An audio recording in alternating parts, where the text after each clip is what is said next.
The Doctor Who Show with Rob and Dave.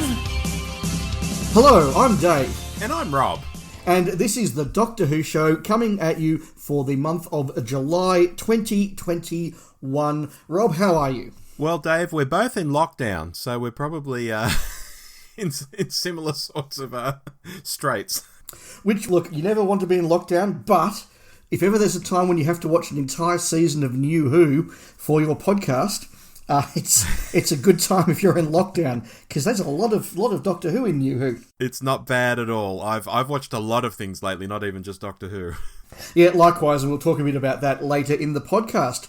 Now, last episode we said this would be a deep dive into a New Who season. We put 4 nominations up on our Twitter feed for you, our wonderful listeners, to vote for.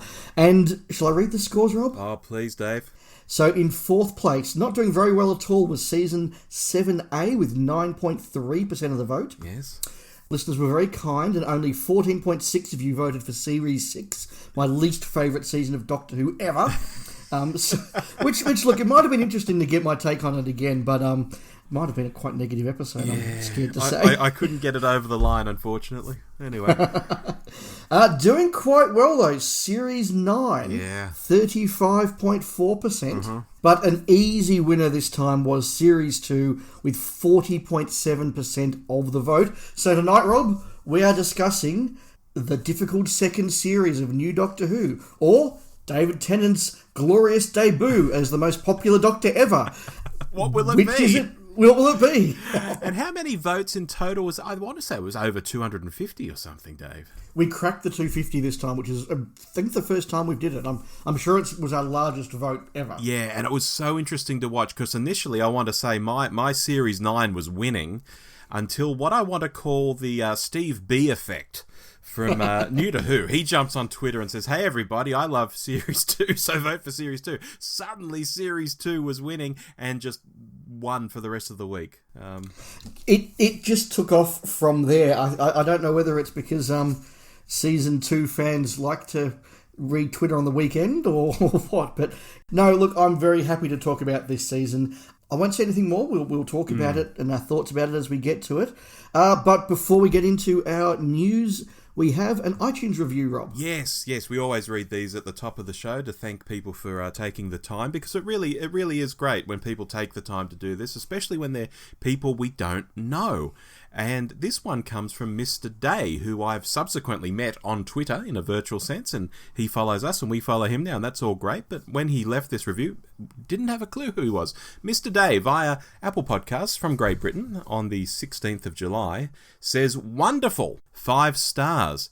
I seem to find more iffy Who podcasts than good, so it pleases me to say I found another one to add to my list of essential listening. Charming and erudite hosts, and I like that Big Finish is kept to a minimum. Looking forward to new episodes. Thumbs up." Well, that's fantastic. Thank you very much for that. That's a very kind review. Yeah, it was fantastic. Charming and erudite. I like that. We've got a high bench to live up to, and we're going to live down to it for 30 seconds. Because he said he was glad we didn't talk much about Big Finish, but our last podcast was a topic deep diving into a Big Finish story, and I just wanted to thank everybody for the really cool feedback we did get about that. A lot of people came out of the woodwork, people we hadn't heard from before, to give us their thoughts on that Big Finish story, the Holy Terror and whatnot, including somebody by the name of Robert Shearman. Yeah, who's that? the author of the story. I know. But that is always, it's like when Joe Michael Straczynski commented on Twitter about our Alternate Galaxies episode of Babylon 5, and I spent the next sort of day going over my mind again, did I say anything bad? And the same with the Holy Terror. I was like, we said nice things about Rob Shearman, didn't we? Yes, I'm sure we did. That was pretty wild. But, something similar happened the other day on Twitter. And this is a really quick story. We'll get into the show in a minute, folks. I was talking to someone about stars who have started later in their careers, because they were talking about Harrison Ford, how he didn't really do a big acting job till he was like in his 30s. And I said, yeah, that's like Deborah Harry from Blondie. Like, she had this whole sort of life And I think she was probably 30 or older when she started in Blondie. You know, back in the old days, you could sort of be a pop star at 30. Now you've got to be sort of 18 or you're over the hill. And he came back and said, yeah, and like Ricky Gervais as well, you know. Next thing, blow me down with a feather, Ricky Gervais likes the tweet. We've not tagged him. We've not done a hashtag Ricky Gervais or anything. He has just found the comment and he's liked our conversation. Wow. Moments like that are just weird. They are weird, but so 21st century and kind of cool. Yeah, it's great. We'll move into the news. Yeah, I think you've got the first one, Dave. I have, look, a very quick one. Coming right off the back of the last month when I went through all of the Troughton Blu-ray animations for the first time, they have gone ahead and announced Evil of the Daleks will be the next one. It is out in the UK on the 27th of September. Pre-orders are already available for our listeners in Australia on JB Hi-Fi, and I know I've got mine pre-ordered locally. Mm-hmm. Rob, I'm just going to say this is really, really cool. Evil of the Daleks is probably my favourite Troughton story. It would be easily in my top 10 Doctor Who stories of all time, possibly scraping into the top 5 on a good day. I'm more excited about this one than I have been about any animation to date. 27 September, can't come soon enough. Oh, I'm delighted by this. I can't wait to see it either. And I'm equally delighted that the BBC is listening to our podcast and thought, well, geez, Dave's just finished all these Troughton animations. We better put out another one. It was very well timed. Yes, very good of them. Shall we move on? Yes. Alrighty, this next one is a big topic. I mean, we went into detail on the Noel Clarke and John Barrowman situations in our last episode, so I'm not going to rake over the coals here. I think, Dave, we arrived at a condemnation of both, but with the nuance that Barrowman had been stupid more so than sinister, like Clarke allegedly had been. And, I think I noticed that was sort of missing a lot in a lot of online analysis. Twitter was like, just hang everybody, nuance be damned. And I thought, we were kind of a bit better on that anyway. The Daily Mail has just published a follow-up interview with Barrowman where he says this is the first and last time he's going to talk about what's happened lately. So I commend it to people, no matter what side of the fence you might sit on, just to hear what Barrowman has to say, which I think is quite interesting. It comes across that he seems a bit bewildered by it all, that, this is something from his past, no one ever reported it, it was just within a little company of actors who never had a beef with it. He apologised for it, like, how many years ago? Like 14 years ago or something crazy, and now it's a big thing. So he actually ends up commenting a lot on cancel culture. And I'll just read one quote from him and leave it at that. He says, "My problem with cancel culture is that it can take the form of intolerance and prejudice. It's a culture with no shades of grey. There's no leeway for forgiveness or room for recognising any change in someone's behaviour. Cancel culture tends to talk at you, or past you, or through you, rather than listen to you. Dialogue is extremely rare." So I'll just leave it there, but I thought I'd just mention that this article is out there, has many interesting comments in it from Barrowman. It's not just like something he might have said or, comments from 2008. This is a new interview, fresh commentary. If you've been following the situation, it's worth appraising yourself of the details and what he has to say. Fair enough. I haven't read the interview at this stage. I probably will at some stage. I feel as though I said everything I had to say on the topic last month, and I'll leave it to listeners to read it if they want and form their own conclusions. Yeah, absolutely. The next piece of news is a very straightforward one, and it's simply for those of you who are BritBox subscribers, which I must confess I'm not. The spin-off series, The Sarah Jane Adventures, is now coming to BritBox, along with Primeval and Being Human, which I have watched once back when it was sort of, really big, and that wasn't a bad little series. But yeah, Sarah Jane Adventures on BritBox. That's a cool thing. Yeah, I think that's very good. I mean, again, BritBox is not a streaming service I have either, but I may pick it up to watch that one day, because here's the thing, I've not watched all of the Sarah Jane Adventures. No, neither have I, Rob. I watched, I think, all of the first season, and since then I cherry-picked. I know I've watched the ones with, the doctors would come back, or Nick Courtney was in it, or the ones that had a strong reputation. But it very much is sort of, a scattered sort of thing. And yeah, one day I will sit down and properly watch the Sarah Jane Adventures, because, look, it's a very good series, particularly for a kid series. It's very good. And if I'd been a kid when that was on, I would have been absolutely all over that. Oh, me too. Me too. But at the time, I was just, I don't know, just the wrong age, just wasn't too interested in it. And I have cherry-picked, like you, the Doctor episodes particularly. But I would like to see it now. Yeah, definitely. Yeah, for sure. Probably not going to get me across the line on BritBox right now, but there will be a time when I'll get a 2 or 3 month subscription to BritBox just to work through a few things I want to work through. Well, we'll see how lockdown lasts. Final piece from you, Rob. Yes, Dave. Do you know it's been 4 years since that video reveal of Jodie Whittaker as the Doctor? 4 years? Remember all the questions? Is that her costume? Is she wearing a hoodie like Capaldi? You know, why is the TARDIS key glowing? You know, how's this all going to play out? You know, is it the start of a run of female doctors, or is she going to be a one-off? All these questions we had at the time. That was 4 years ago. My main memory is thinking that the Wimbledon final would go until well into the night in Australia, and it wasn't worth staying up for. I'll get the new Doctor news later. And then as I was getting ready for bed, realising that the Wimbledon final was absolutely just collapsing in a heap, and this could all be over by about midnight, so it actually was worth staying up for. Yeah, crazy. It's crazy how that happened, but also crazy to think it's 4 years ago now. And although it's 4 years ago since that reveal, we've still only got 2 series of 10 episodes in the can. I know, it's not a lot, is it? No, those delays really have started to bite. Now, I know we'll have another 10 episodes soon, but geez, it's been not like the old days, not like Series 2 that we're going to discuss tonight. No, it really isn't, and I was thinking about that as I watched Series 2, just that period where you knew that every year there was going to be 13 episodes of Doctor Who, a Christmas special, and Doctor Who never seemed to be all that far away. And now it just feels as though it's a thing that sort of flies into your radar, you absorb it for a few weeks, and then it goes and it feels far away again, which is a shame. But look, I think we all know our thoughts on that. Let's not dwell. Oh, well, I'll just throw in, look at Russell. You know, he had his finger in many pies. He was doing Doctor Who, he was doing Torchwood. I know Chris Chibnall was the showrunner of Torchwood, but Russell had sort of the oversight over everything. Sarah Jane Adventures, all sorts of things. Doctor Who Confidential was being made. Oh, so much stuff. Totally Doctor Who. Totally Doctor Who. Russell was also had an eye on all the merchandise that was coming through and sort of rubber stamping that. Gosh, he did a lot. He did.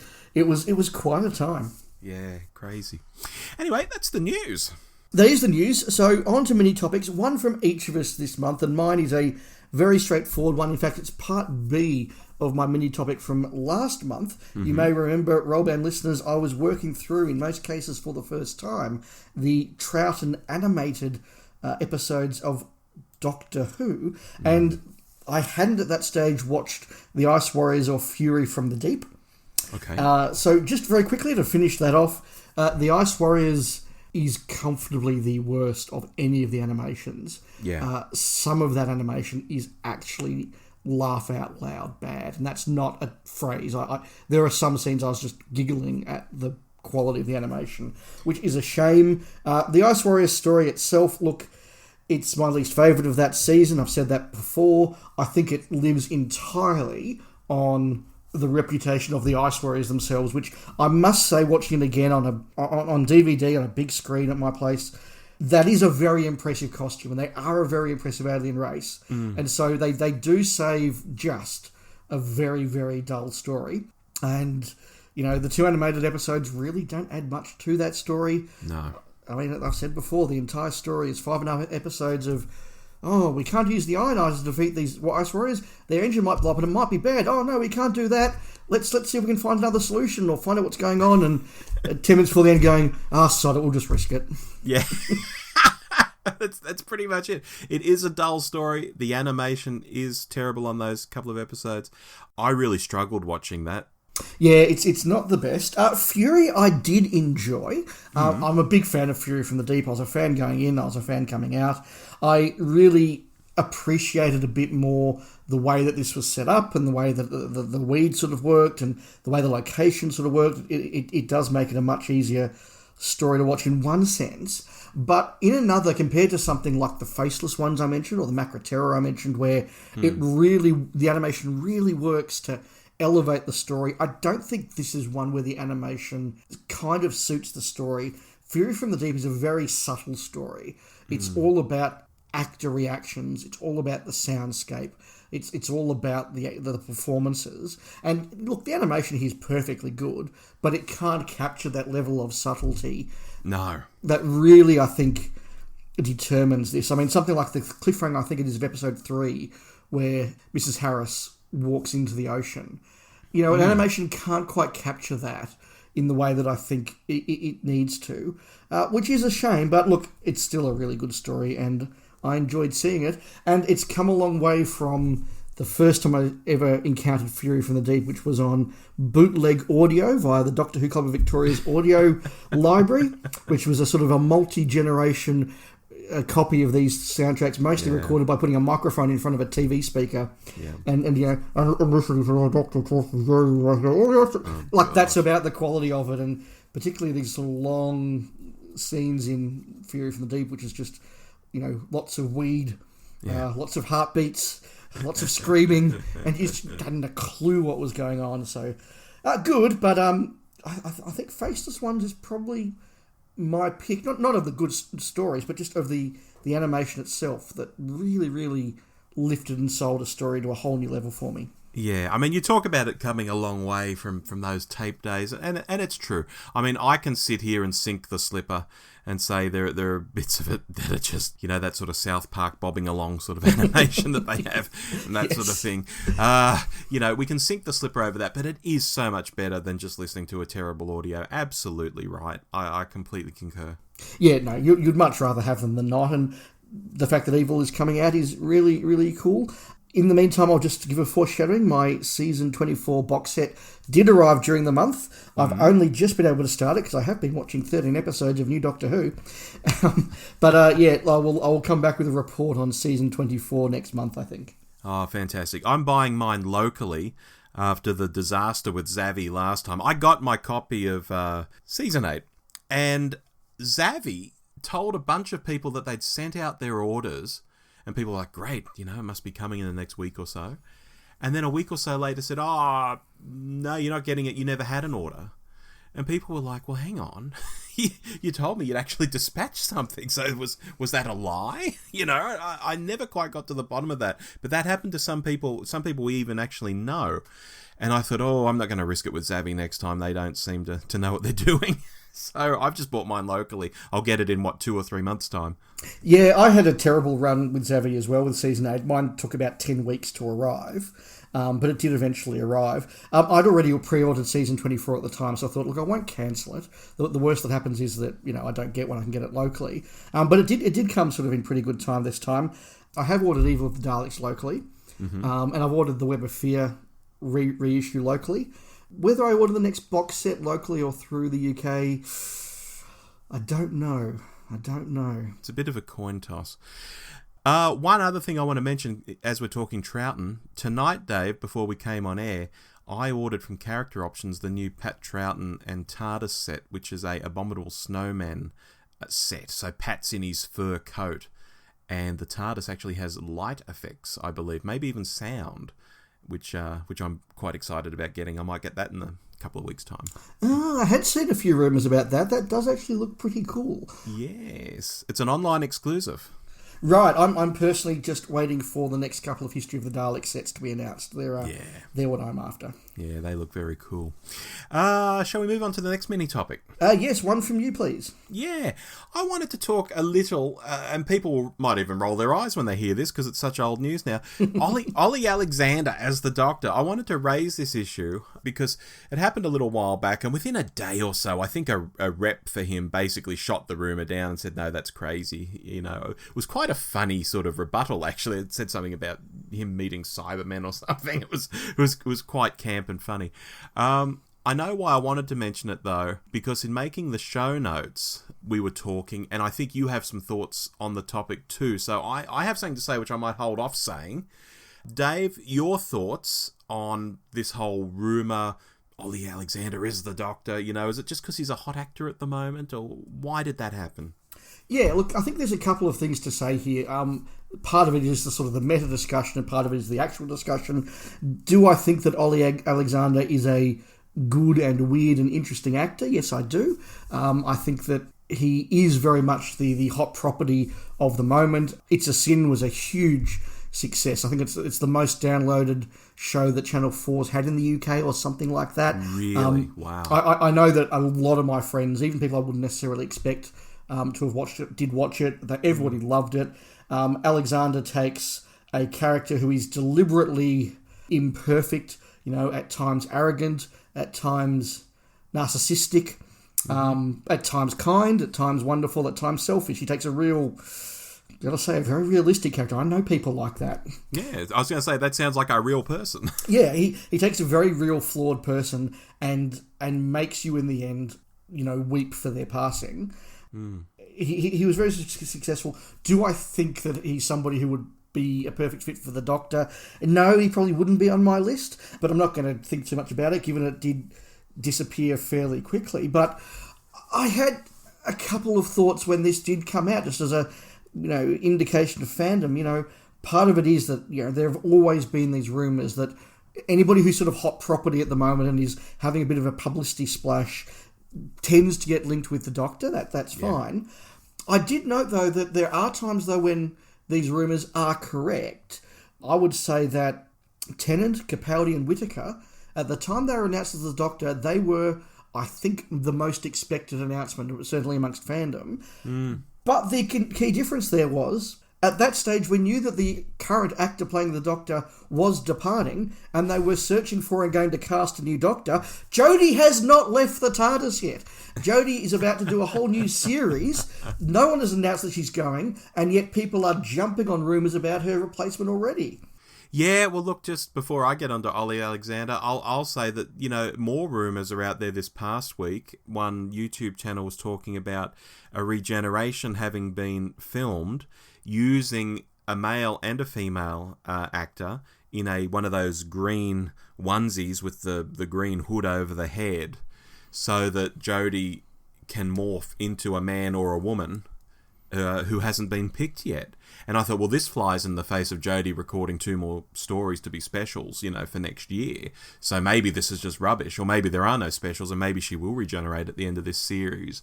I don't know. But I thought that was kind of interesting. It was kind of talking about the special effects involved. I thought it's an imaginative sort of rumour at the very least. Am I correct in my memory that at the time Christopher Eccleston filmed his regeneration, David Tennant wasn't there? Certainly wasn't there. I don't know if he'd been cast, but certainly wasn't there. That's right. He certainly wasn't there. Because I think it would have happened relatively early that year, or maybe even the year before. Because when did that series start? It started around Easter, didn't it? So, that's right. Yeah, so they had probably filmed it the year before. And I don't think he had been, no. No. Anyway, my quick thoughts on Ollie Alexander. I was really disappointed with the way the story was sold in the press. News outlets got the most outrageous images of Ollie you can imagine, at least for a newspaper audience, a PG sort of audience. And they were saying, it's the new Doctor. And I get why they did it, but all it served to do was just drive a certain kind of fan into having an aneurysm. Like, we can't have a bloke with dyed hair, showing his nipples, Yeah, as if that would be his costume if he was cast. Well, precisely. But it got me thinking how dangerous it is for them to sell it like that, because if this was true and he was the new Doctor, the media was already painting him in this way to fandom, trying to get this immediate, oh, yuck, or maybe, oh, that's amazing reaction instantly, based on nothing to do with how he would actually look as the Doctor, you're right, or how he would play it. I think it was trolling. I really think it was trolling. So I pulled out a picture of Ollie, no makeup, no weird clothes, his hair sort of grown out, because he has it chopped off quite severely.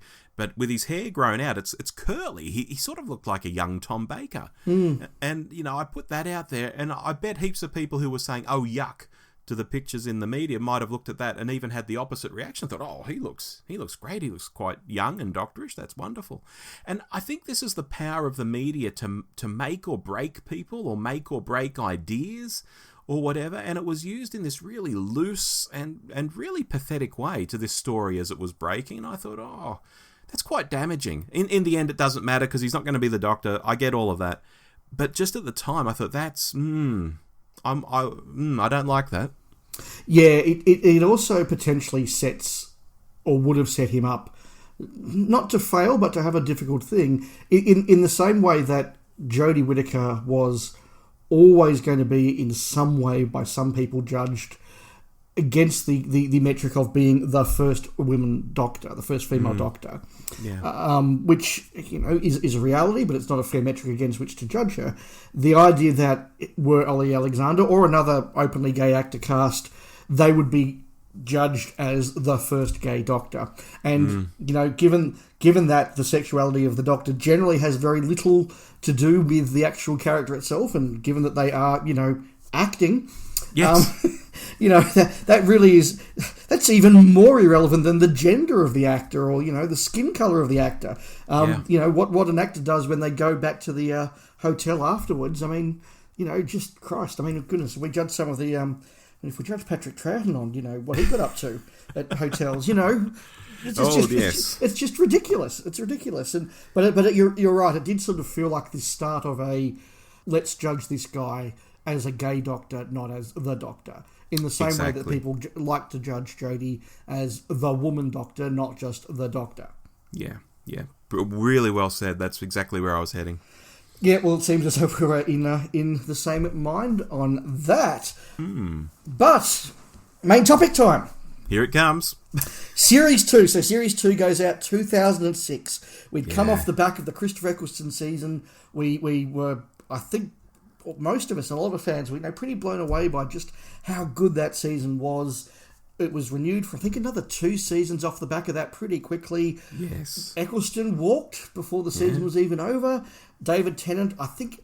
Now, I think... This is the first point I'm going to make before we even get into the rest of the discussion. Is my memory correct that there were people saying David Tennant has been lined up to be the 10th Doctor? I'd have to look this up. I want to say Eccleston's departure was known a week or 2 into the season starting? Or am I misremembering? I think it was. And I certainly remember David Tennant's name being in the mix very, very early. And I definitely remember somebody saying to me, David Tennant's sort of been groomed for the role. Like, they couldn't give him to him first, but they're keeping him on side and he's going to get the role second. So he very much felt like he was going to go into the role. But we're going a bit too quickly. Let's pause.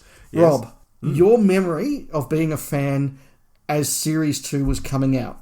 Well, I certainly was there, and I was a fan. I watched it as it came out. The Christmas invasion obviously had happened at this point, and I'd felt a bit iffy about that, primarily because the Doctor is not in a lot of it. They've got him asleep in bed. And, it's actually not a bad story, but at the time when that was my first taste of David Tennant as the Doctor, I was kind of iffy. But by the end, I knew this was a Doctor I wanted to see more of. And suddenly we get into Series 2 and whoosh, we've got more alien worlds than the season before. We've got the companion relationship thing firing in a different way to what it did with Eccleston. The series quickly moves into, I want to say, an Imperial phase. Do you know that term, Dave? If I say Imperial phase? Okay, yeah. For listeners, Neil Tennant from the Pet Shop Boys, appropriate, because he's another Tennant. And actually, David Tennant named himself after Neil Tennant, if you didn't know that. And they had the song It's a Sin, which is what Alexander covered. It's all connected. Everything's connected, as Dirk Gently would say. Well, Neil Tennant from the Pet Shop Boys, listeners, coined it once to describe his own band's... just that phase you get into where everything you do is golden and everything you put out is great and you can do no wrong. He called it the Imperial phase. So if Series 2 of Doctor Who isn't the Imperial phase, it's going pretty close, which when you consider it only launched the year before is just incredible. It's really good stuff. So I watched it, and at the end of it, I was still smarting a little that Eccleston had left and that I'd got to the end of the second series and we're already onto our second Doctor. But I also felt that Tennant was pretty perfect as a Doctor. I just couldn't stop watching him. I think he'd nailed the role. Yeah, so look, I remember watching this series, and to give our UK listeners particularly some context, this is still back in the period where it took about 3 to 4 months for the ABC out in Australia to broadcast the new series in Australia. So I know myself and a lot of my friends in fandom were, and I can admit this now, I think we're outside the statute of limitations for illegal downloads. But, we were getting on to whatever the the illegal downloading platform was at the time, and you'd wake up on a Sunday morning in Australia, you would get onto the internet, you'd find a torrent of the new Doctor Who episode that had come in overnight. You'd set it to download. You'd walk away, have breakfast, have a shower, do a few chores, and sort of watch 1%, 2%. And if you're lucky, an hour or two later, you had an episode of Doctor Who that you could sit down and watch. Yeah. On a computer, and we're not talking a high definition, high res download either. We're talking 300 meg sort of thing. Yeah. So we weren't watching it in the best of circumstances. So that's sort of how I saw this series. The big thing that I took away from it, and the Christmas Invasion really enhanced this.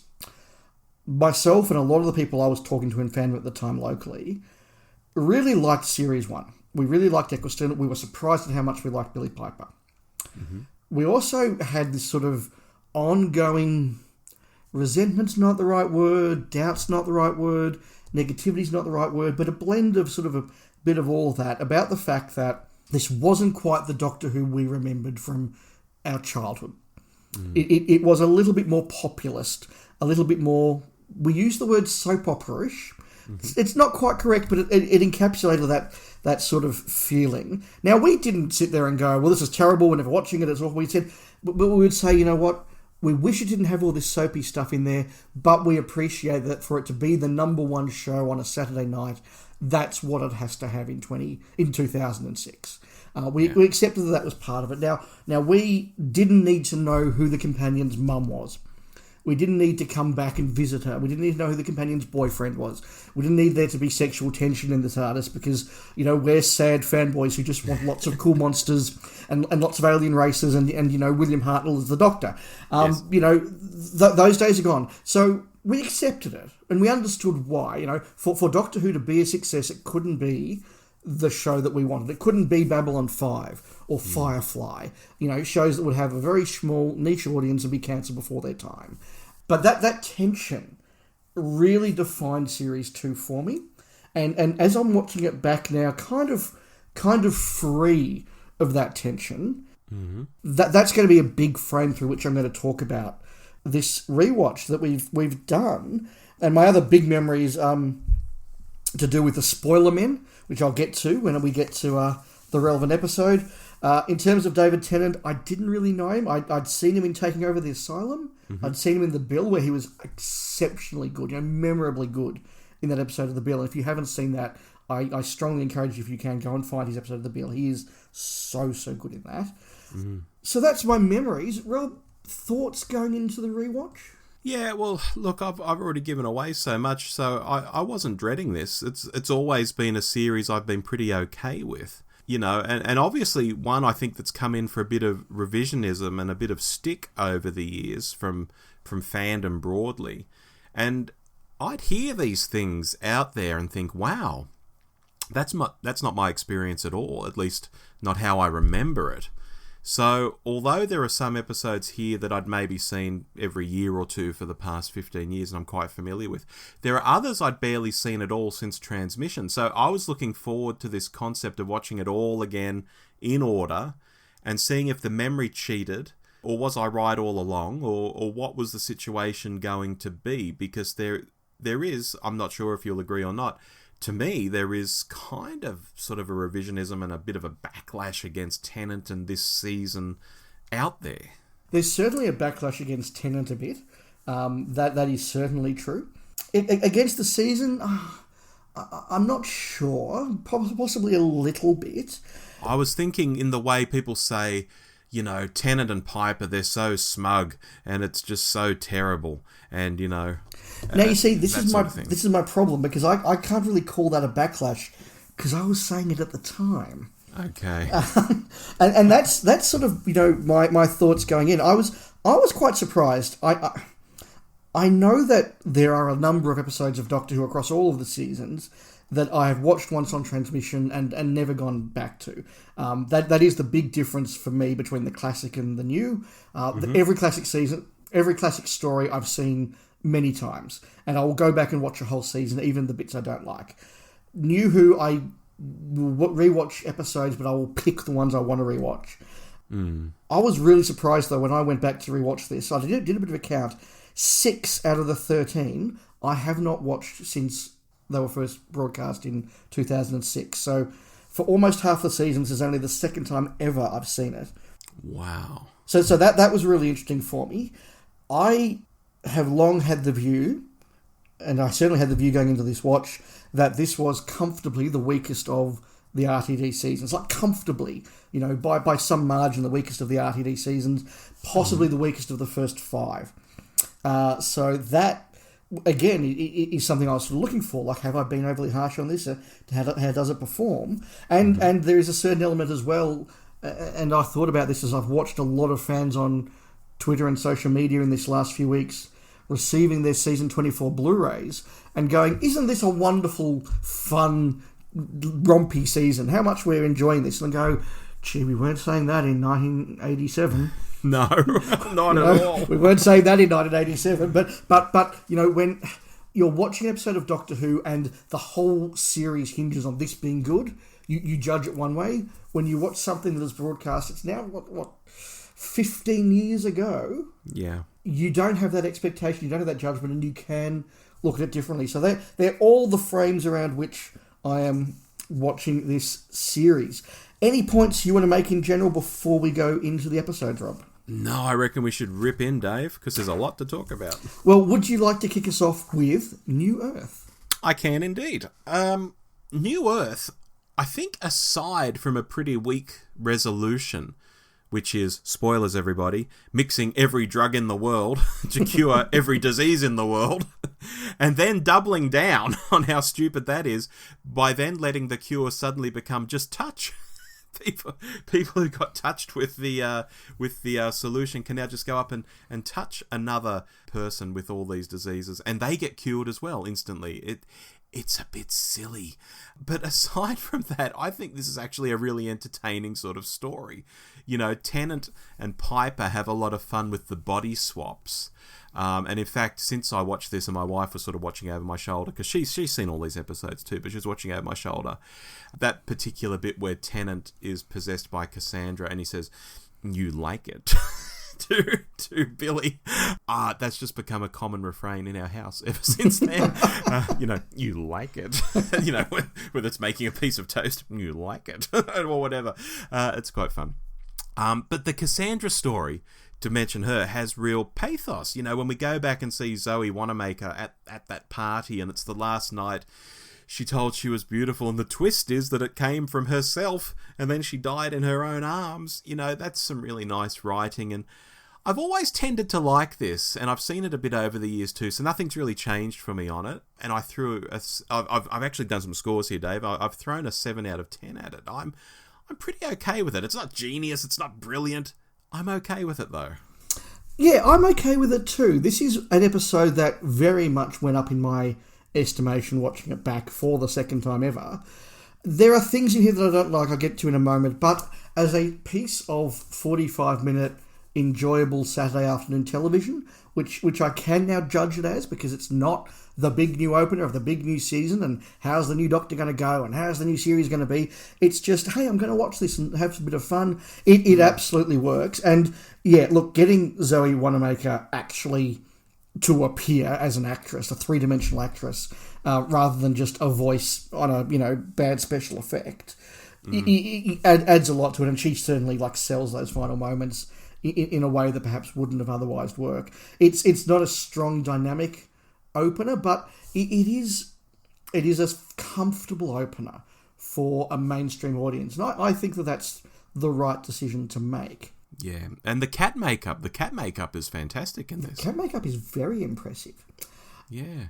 And there's some really quite dark moments in here as well. I think that we've only appreciated, since Russell T Davies left the show, just how black that man can be. Oh, there's dark moments in all these stories. There is, but I think we at the time of watching them, we sort of thought of Russell T Davies as fabulous, marvellous, having so much fun. That's the sort of avuncular personality that we had. We didn't quite understand just how black the guy's writing could be, but looking back now, you certainly see it in even something as sort of light and fluffy as this. I was very interested that I went into these episodes remembering that I loathed the Doctor and Rose in this season. So I was very interested because I really like David Tennant in this. He's really charming and engaging and fun and energetic. I really liked Rose in this. She's really strong. Her stuff with Cassandra's really good. But Rose and the Doctor together, I still disliked. Okay. I don't like the way they work with each other. How that evolves over the season, we'll see. And I also noted it was the first reference to the Lonely God, which is just something that makes me go, don't like that. He's not a god. He's just a bloke wandering the universe aimlessly. It's just thrown in there. And another thing that's thrown in there is the face of Bo. Like, I'd forgotten those scenes were in there. And that, there it is. There comes the music. There he is. And they just get into this sort of mythos and world building straight away, because that'll become a much bigger thing. It's really weird as well. He's in there and it's sort of made a big deal of, and then he says something cryptic and buggers off. Yeah. Yeah. Earlier on, the cat's like, oh, he's dying. It's so sad. He's not dying at all. He just beams up to the Enterprise or something. I don't know what happens. He's not dying. He's just bored. No, look, this was a fun, simple story. I haven't given marks out of 10, but as I'm going through, I promise to give a letter grade. I'm giving this a simple C. Yeah, C is fair. Tooth and Claw, Dave, is next. Do you want to lead with this one? Tooth and Claw, another one that I've rewatched for the first time. This was nothing like I remembered it. Really?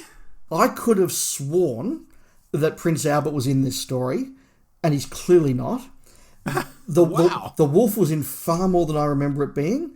I'd forgotten a whole lot of the subplot with the servants. And there's some really good story in this. There's a really good cracking yarn in this. And I thought it was very, very good. It's very by the numbers, but it's a fun adventure. It's better than I remember. Couple of negatives, though. Rose and the Doctor are bloody annoying in this. And that clouded my entire memory of this. When I was looking back at this story, I said, that's the one where the Doctor and Rose are just so juvenile and so annoying. They're not taking it all seriously, and that clouded my whole judgment. But again, when they're separated off and they've got the Rose plot and the Doctor plot, they're fantastic. They're brilliant. So my memory was cheating there as well. They were far better than I remembered. Queen Victoria, I've got to say, is terrible in this. I don't think the performance from Miss Collins is particularly strong. I think the writing is terrible, and it's the no-effort cliche version of Queen Victoria. It's not the actual Queen Victoria who... You read her diaries, or you read about what others wrote about her, particularly at this time of her life, and she was a very fun, witty, lively companion. You know, yes, she was in mourning for a long time, and yes, she was very austere in some ways, but people talk about this real bubbly personality that she had, and it's not here, and I don't think she was played well, so that was a big detraction. But the ending was really cool. We need to talk about the Torchwood thing, but look, yeah, I was impressed. My bad memories of this were only a small part of a much bigger and better story. Yeah, I mean, I've made a note that this is the episode where Tennant and Piper get very matey and they're having a laugh and, you know, all that, even more than in the previous episode. Yeah, and they're up there with the Channel 9 commentary team as the matiest mates who ever mated on television. But at the same time, I want to say, across these episodes, I don't think it's as much of a thing as people make it out to be. Yes. Because here we've had the first episode where it didn't really happen. Here, yes, it's happening. I mean, it actually makes me laugh. Like when Piper does her Scots accent and Tennant's like, oh, no, don't do that. And she goes, hoots, mon. That's actually pitch perfect. I laugh out loud when I see that. Yes, that was good, yes. So that's good. And like New Earth, I've never really had a beef with that story. I think I've always thought it was quite fun. The explanation for the werewolf is credible. I don't know why the monks had to be kung fu monks. Well, I guess it was for the spectacle of getting into those red outfits and, you know, zooming through the air and doing gymnastics and things. But they didn't have to be that. You know, that almost takes me out of it. It's like, why are these blokes bloody kung fu monks in the middle of Scotland? Whenever something like that happens, I try to imagine Russell T Davies going, the monks are going to be kung fu monks. Don't ask why. It'll just be marvellous. It'll be so much fun. Yeah, exactly right. So yeah, look, there's a lot to enjoy here for me. It's another I've seen a bit over the years, so I'm very familiar with it, and I think it's slightly better than New Earth. I threw a 7.5 at it. Yeah, I've given it a B. The weak aspects are there. There are horrible Rose and Doctor moments. Victoria is poor, but they are not nearly the whole story. There's a lot of good going on here, and I think it is a shame that in my memory and in the memory of others, I think those negatives have detracted from a pretty good, cracking story. Torchwood is obviously founded here. I don't think we need to say much more than that, other than I think by this stage we knew that Torchwood was a thing that was coming. We knew there would be a series called Torchwood. Yes. Yes, so this was obviously, they're doing an arc. Ooh, okay. Yeah, it's pretty cool, actually. It gets mentioned a few times throughout this season, too. So, yes, you've given it a 7. I'm giving it a B. Okie dokie. Next up is School Reunion, and I'll take the lead. This one I remembered being all about DeFeels, because how great was it to see Sarah Jane back, and how great was it to see K9 back, and I don't even like K9, and I was happy to see him back. Plus there's all this great dialogue, like Mickey saying, oh, the missus and the ex, and all that sort of thing. Again, it's another story I've seen a bit of over the years, but I think in this case it's kind of a game of diminishing returns, as the more you look at it, the worse the creatures look. There's so many loose ends that don't feel credible, like, all the school staff being eaten, and that's fine. Or a kid blows up the school, and that's fine. I get that it's meant to appeal to kids, and kids apparently want to blow up the school, but even as a kid, I think I'd be a bit shocked at someone blowing up the school. What are you doing? You can't blow up the school. Anyway, I sound down on it. I'm really not. It's still actually an 8 out of 10 story for me, if the truth be told. But I have found that the first impression it left on me was huge, and it's diminished over time in this case. I agree with some of that. Mm-hmm. Let me just reminisce, though, for a moment back into 2006. The night before this came out, so the Saturday evening here in Australia before we saw it on a Sunday morning, was the Bucks night for a friend of ours in this circle of Doctor Who fans that I was a part of. And we started off with a big steak dinner. We had a tradition in this group that at Bucks nights we all went to this particular steak restaurant, and the Buck had to eat a kilo of steak. Oh my God. So we had that tradition, and our waitress for the night was called Sarah Jane. No. Fair dinkum. And I just remembered, the whole night was kind of framed through this thing of, we all know we want to get up tomorrow morning and watch the episode with Liz Sladen in it. Yeah. It was a really big thing. Did any of you make a gag at the time, instead of a tear Sarah Jane, a beer Sarah Jane or a steak Sarah Jane? Did you do any of that? There were definitely jokes made at her expense, and she was a very good sport to just roll with them. I hope you tipped her well. I hope we tipped her well. My memory is we did. We were buying kilo steaks for the group, for the Buck. We were spending well. Don't worry about that. Look, I rewatched this, and I actually had to make almost all of my notes at the end of it rather than through it, because I absolutely love this episode, and I loved it again watching it. I disagree with you about it being diminishing returns. I actually think that as this goes on, it is aging really, really well, and I just enjoy the feeling of it. I enjoy Liz Sladen. The lines you mentioned are all great lines. I think this is Mickey's best episode in the entire series. Anthony Stewart Head is in Doctor Who now. He's perhaps not as big a name now as he was in 2006, but he was huge in 2006. He's coming off Buffy, and he was the big star going to, in a couple of years' time for Merlin, and everything that Anthony Stewart had in was big at the time. And Little Britain had him. Yeah, he was probably at the height of his career at that stage, and just seeing him in Doctor Who, he does a really good job. I love him there. The adventure's simple, but I don't care. Rose and the Doctor are much better here, and I suspect that being written by somebody other than RTD is actually a good thing. And that's bearing out my comment that they're not obnoxious in every episode. That's absolutely right. They're really not. In fact, the dialogue between Rose and Sarah Jane is some of the best stuff in the episode. Although the dialogue between Tennant and Sarah Jane, and for me, this is where Tennant arrives in the role, where he shows he really can bring it down a notch and have that very... That real power and depth to the Doctor that I really look for. I think that's here. Is it perfect? No. Look, I agree with you. The Krillitane effects, they have dated terribly. They don't just look like, slightly older bits of CGI. They look like bad CGI. Yeah. They have aged very, very badly.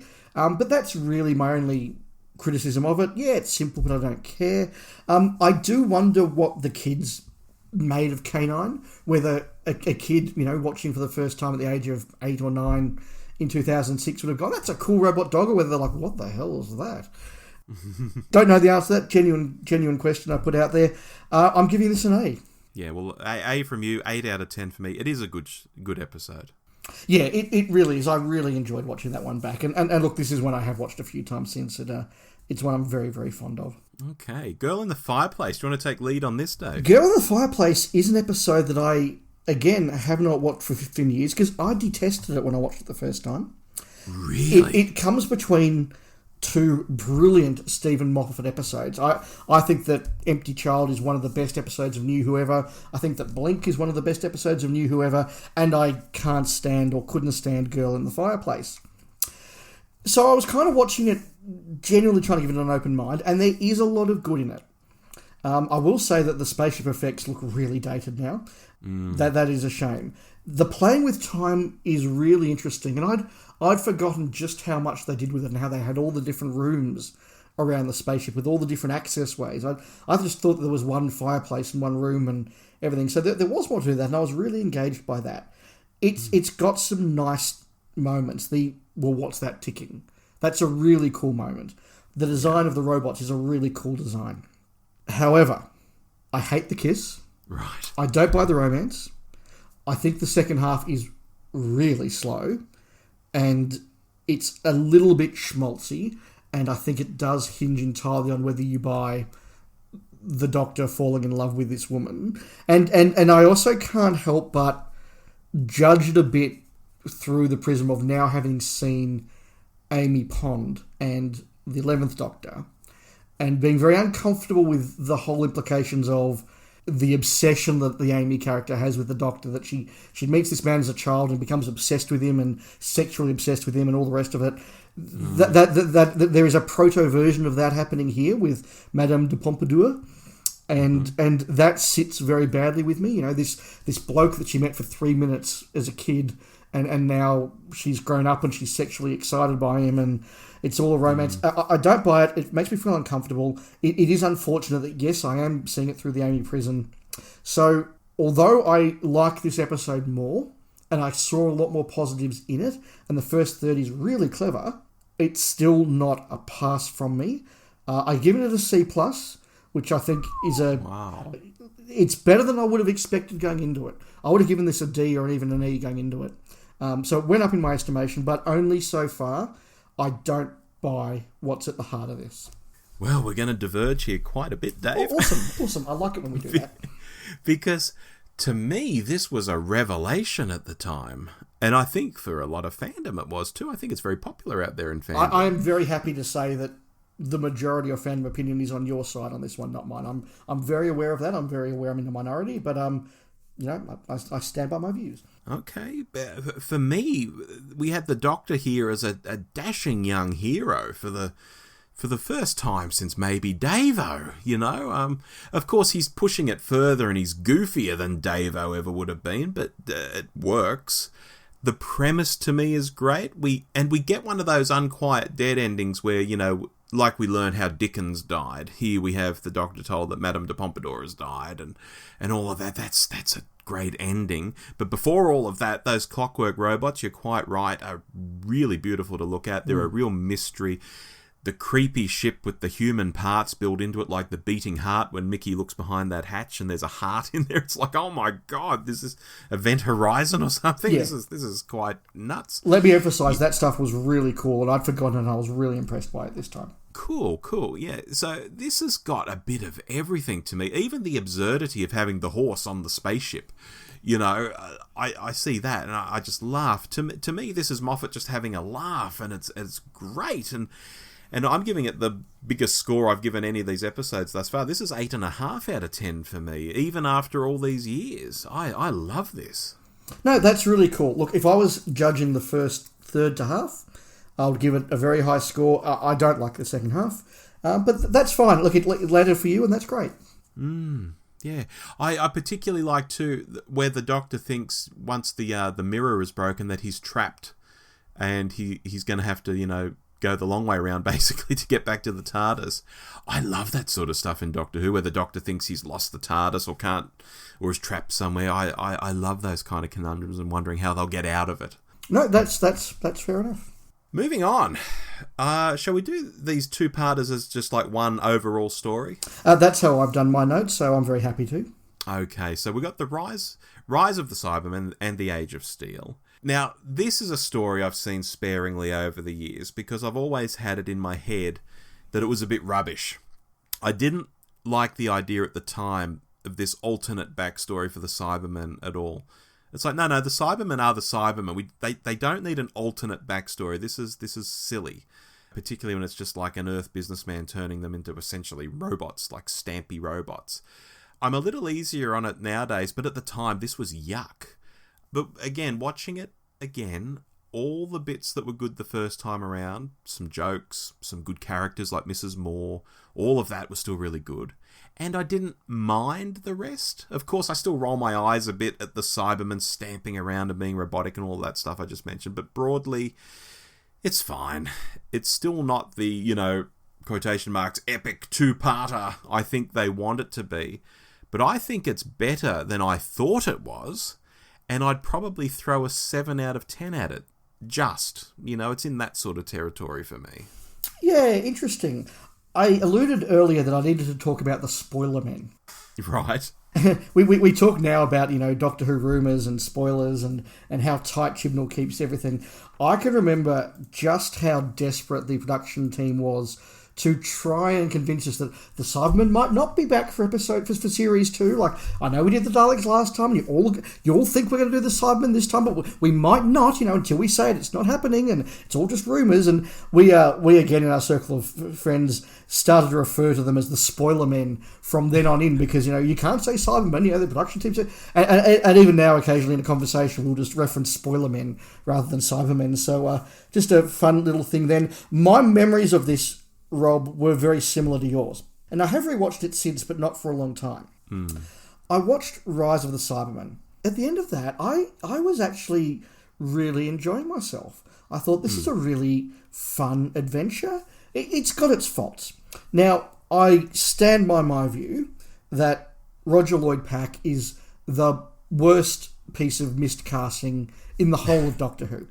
I don't know whether he could have done a better job and the direction was wrong. And, this is an example of that. But you've got this sort of adventure going on, and then you cut to Roger Lloyd-Pack sort of doing and now I will do a bad thing because I am the bad guy. On Doctor Who. Oh, yeah. It's so bad.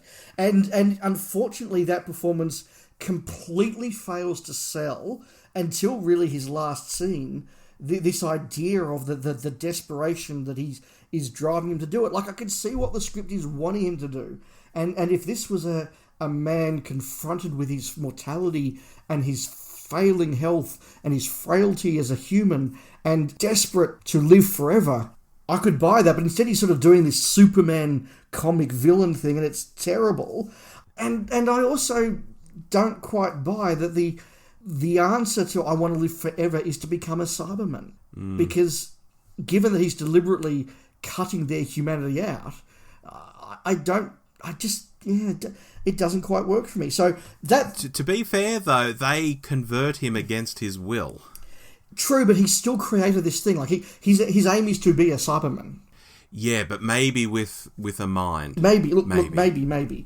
So look, I've emphasised that point because I think it's a big bad point. But at the end of it, I was really enjoying this. I was enjoying the setup. I was enjoying the alternate reality.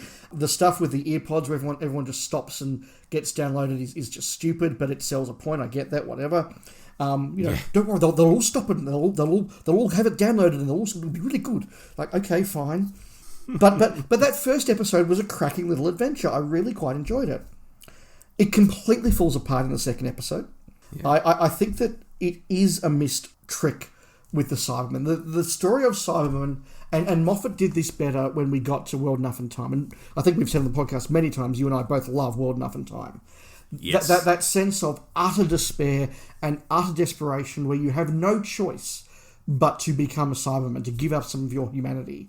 That is a really important part for me of what makes the Cybermen work. And the idea of just sort of being hypnotised and then pushed into a room where a cartoon pair of scissors and some lasers turn you into a robot doesn't work for me. It just doesn't. The resolution's really trite and tacky. There's lots of action that doesn't quite work. Yeah, there's some nice characters, but I thought I was going to love this halfway through. If I was giving Rise of the Cybermen a grade, it would be a B. Age of Steel would be a D. Altogether, some good adventure, let down by some terrible acting, some bad resolutions, C+. Did enjoy it, but let down by the ending. Isn't it interesting, though, that the Cybermen here, they just cut out the brain and stick the brain in a machine, essentially. So it's not even like the old Cybermen where there was a human body augmented. There's no body at all, aside from the brain. But then they're removing all the emotions. And it's like, well, that's kind of what the brain is good for. It's a very strange setup. It is. Do you remember going back, Rob, when everyone was wondering if Mrs. Moore was going to turn out to be Ace? Really? No, I don't remember that at all. Oh, I do. There's like, Mrs. Moore, that's a code name for someone. Maybe she's Ace, you know. Wow. I think people were certainly expecting her to be more than she turned out to be, which is a shame because she's probably one of the best characters in this. I will also add, because I've been quite negative, the Ricky, Mickey, Jake stuff is fantastic. That's really clever. It's really well performed. It's really good to look at. I really enjoyed their little subplot, which again kind of comes to an end early in the second half. Yeah, true. Next up, Dave, the Idiot's Lantern, and appropriately, I know you like this episode. I know that already. You've got the lead on this. I have, and I do. I love this story so very, very much. I, again, have almost no notes here because I just got utterly enthralled in this story when I was watching it. It is so easy to watch. It is so lovely to watch. The Doctor in the 1950s is just a perfect setting. They capture that vibe really well. I feel like I know the characters. Yes, they're a little heightened, particularly the dad, a little heightened, but that's television, and it's certainly television when you've got Mark Gatiss writing and RTD script editing him. Like, what else are you going to get? It all works well. I think it's a really cool villain. I love the resolution. The action, the Doctor on a tower, in the wind, having to do techie stuff to make the world safe. Look, it's not a classic, it's not a big epic, but it is so lovely to watch. It has a message. The message is not rammed home, but it is so clearly there, and it's such a heartfelt one. This is another A for me. It's there with School Reunion as just a really enjoyable watch and one of my favourites of the season. Love it so much. Rob, do you agree with me? Well, before I get to whether I agree with you or not, I want to mention just Rose broadly in the previous episode and this, more examples of Rose not being, over the top with the Doctor. She at the start of this story, she's having a bit of fun because she thinks they're going to see Elvis, and that's kind of cool, but it's not too over the top. And in the previous episode, I was remiss to not mention that she just wants to go off and do her own thing and not be with the Doctor at all. She wants to go and find a family. So another couple of examples of the Doctor and Rose not being overbearing in these two episodes. It is helped by the fact that she loses her face for 2/3 of it. Well, that's right. She's sidelined and the Doctor gets a different companion in the form of the young boy. Tommy. But when she is doing her thing, this is something I wanted to mention about Rose in general in this series. Particularly in The Idiot's Lantern, she tries to be like the Doctor. Here where the Doctor tears off on his moped, she stays behind and talks to the mother and, stands up to the father and all of that sort of stuff. But vitally, although you could say she tries to be like the Doctor, and I do say she tries to be like the Doctor, and say exactly the same of Clara in later seasons, the way Rose does it here, I never find obnoxious or arrogant like Clara. So that's just something I wanted to just tease out to the side here. In this story in particular, I see it a lot. She's trying to be the Doctor, but it's done so much better than Clara trying to be the Doctor. I agree, although I do think she sails dangerously close to it at a few points. Okay, that's fair. Now, to answer your question, this is a story I haven't watched much over the years because my perception of it has been a bit meh. And I know you've always championed it on the show, and every time you've done that, I've thought, why, Dave? Why? I have occasionally got that sense from you. Dave's going on about the idiot's lantern again. Okay, I'll just let it pass. Indeed. After this viewing, however, I felt a bit warmer towards it. You know, it's got the decent location shooting. It's got the interesting premise. There are some good performances. I think the dad, you raised the dad. I think the dad is interesting insofar as he's almost warm towards his son in the first scene. And that actually surprised me because I remember the dad was a bit of a bastard. But in the first scene where he's like, oh, yeah, we might get a TV, son. I ruffled his hair. Yeah, I could be totally inventing that in my head. But he was somehow warm to him, I think, when they were talking about getting a television. But then in the rest of the episode, he's just this red-faced, shouty man. which were you saying it was a heightened sort of thing? Exaggerated, perhaps? Exaggerated, yeah. That's made him a sort of interesting character, although I still couldn't quite get into that relationship myself. But overall, I thought this actually isn't as bad as I thought it was. Sometimes the memory does cheat, or maybe just sometimes you mellow over the years. And I'm throwing a 7 out of 10 at it. Okay, I can accept that. Just as I know that I am not as big a fan of Girl in the Fireplace as many people, I know that many people are not as big a fan of The Idiot's Lantern as I am. That's okay. Touche. The next big two-parter, and Rob, you're going to lead us on this. Yes, now we move on to The Impossible Planet and the Satan Pit. And going into this rewatch, I would have said these are the 2 episodes that are my favourite. Mm-hmm. And I still think they're really good, but maybe they're not as good as I remember. Are they still your favourite? Well, let's get to the end of the season and we'll see. Because cards on the table, this still rates pretty highly with me. This is still around 8.5, that sort of proposition for me. But some things really stood out. Like, the first episode seems to go on forever and ever.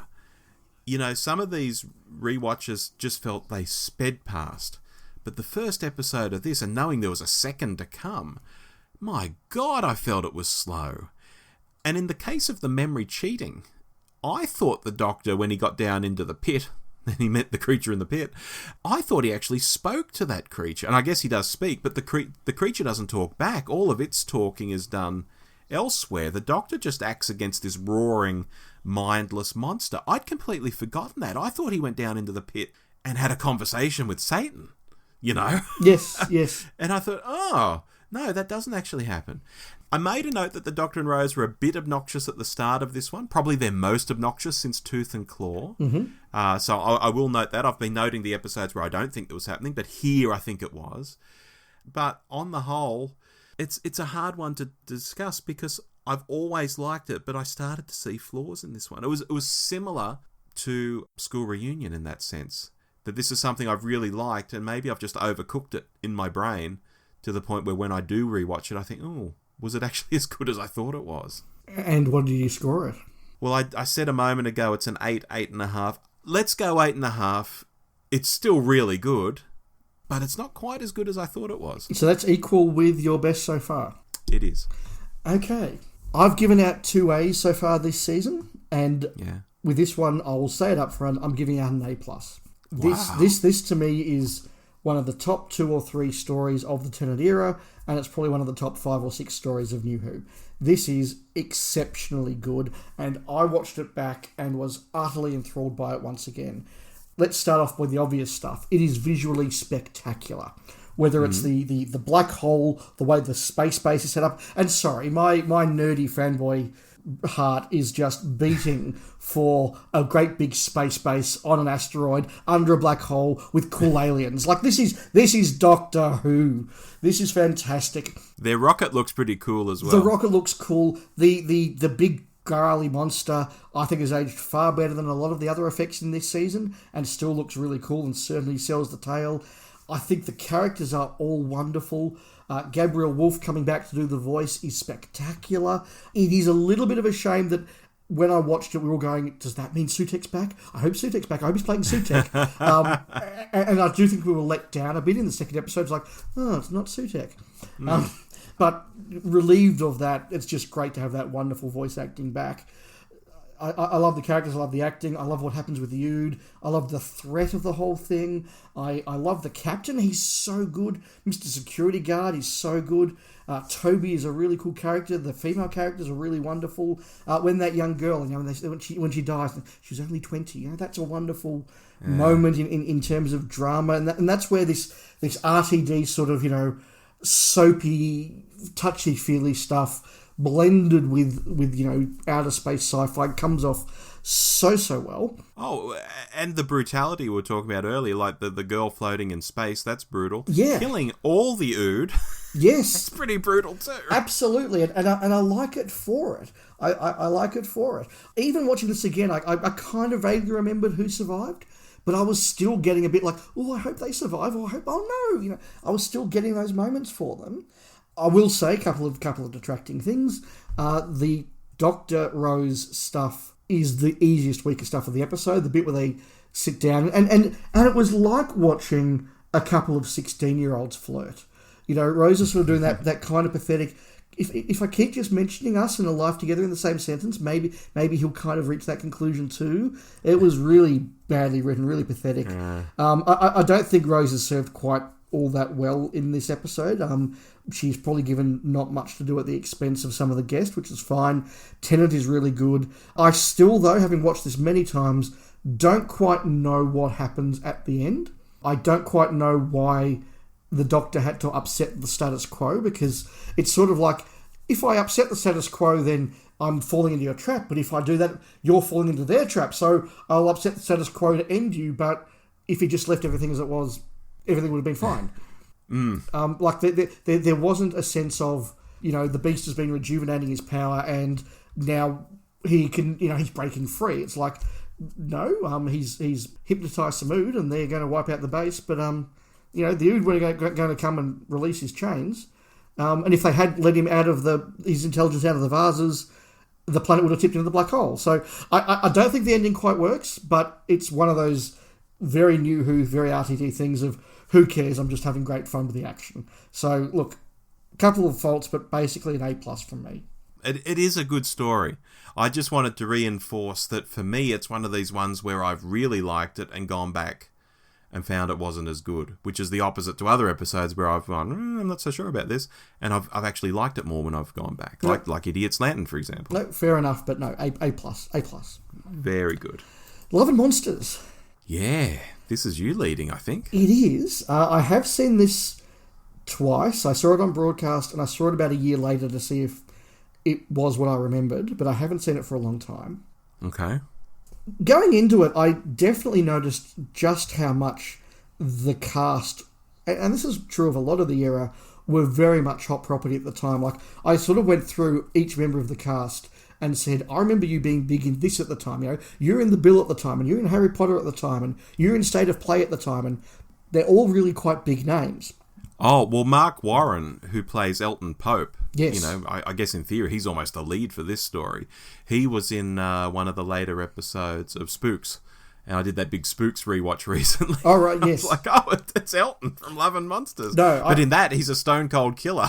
Yeah, no, I certainly remember there was sort of 3 or 4 years after this, was like, there's that guy from Love and Monsters again. Like, he was really big at the time, and he's still quite big, but that was definitely very big. Yeah. Watching this, I was reminded in some ways of some episodes of Babylon 5, where JMS as a showrunner would decide that he needed to shake things up a bit and do an episode with something a bit different. So he would reach into his writer's tool bag and grab something very different and say, this is what I'm doing this time. And that's clearly what RTD is doing here. He said, I need to shake this up. I need to do something very different. So he's doing it from a different perspective. It's being done as a piece of evidence, if you like, a story being told by someone outside the TARDIS group from that person's perspective, which is interesting. And I'm watching it and I'm quite engaged. Mm-hmm. Then it just starts to kind of become a bit boring. And then the characters just sort of start to do stuff. I'm just going, why are they doing that? Then the villain arrives and is just so obviously wickedly bad. You kind of go, why are they even listening to this guy? And then he becomes the Absorber-Off, and then you're just sort of taking these lovely, wonderful people that we've made a point of going are very lovely, ordinary people, and killing them horribly. The Doctor doesn't really seem to care that they've all died horribly. It ends up very unpleasantly. I think the resolution for Elton is and his girlfriend sits very badly with me. I went from quite enjoying this and quite engaged and intellectually engaged by it to being quite bored by it to being quite turned off by it, which was a shame. And I've given it a D. I can't give it any higher because it left me in a very sour mood, I've got to say. Yeah, that final line about their love life, I still can't believe ended up in a kids' show. No, it's very distasteful. However, let's rewind to the start. This has always been a controversial episode Absolutely. with fandom. Yeah. But I've got to say, the first time I saw it, I kind of liked it. Mm-hmm. Because it was this riff on fandom. It was exactly like our local fan group that we had back in the late 80s, with the way that we'd all come together for the Doctor Who. And in this case, literally these characters had come together for the Doctor Who because they're looking for the Doctor.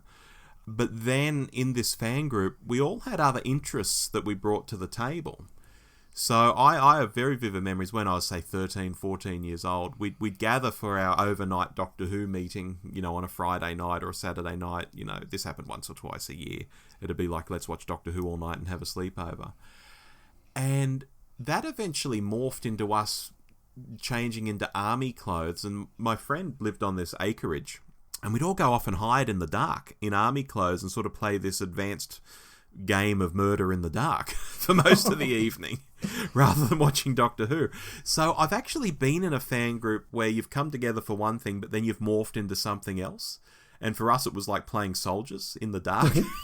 And here they form a band, for example. So I was like, oh, I get that. And then this guy joins the group who doesn't quite fit. And yeah, I get that too, because that happened both at a local level and a sort of a state level. And I think because of the nature of these fan groups, they sort of get accepted. And it's like, oh, that guy's a bit of a bastard, or that guy's a bit of a prick, whatever. But they still get accepted in these fan groups. And so that sort of rang true to me, that although you're saying he's so blatantly evil, why are they following him? I'm thinking, well, it's kind of how the fan groups are. Someone comes in who no one likes, but no one wants to sort of stand up and say, we don't like you, get out. And so they sort of end up staying. So to me, all of these sort of fan references were ringing true. I've never had a beef with the story, even the Absorbaloff being absolutely bonkers. I think the story sets out to do what it wants to do, which is to be just weird and bonkers and a riff on fandom and all that sort of stuff. The ending is, like I say, I can't believe it's in a children's show, but I don't think I have quite the reaction that you have. So for me, this is 7 out of 10 territory. Again, I'm not saying, oh, it's the most wonderful thing ever. Wasn't it so different and zany and wacky and all of that? It's an episode, but I'm not down on it, I don't think, like you are. Fair enough.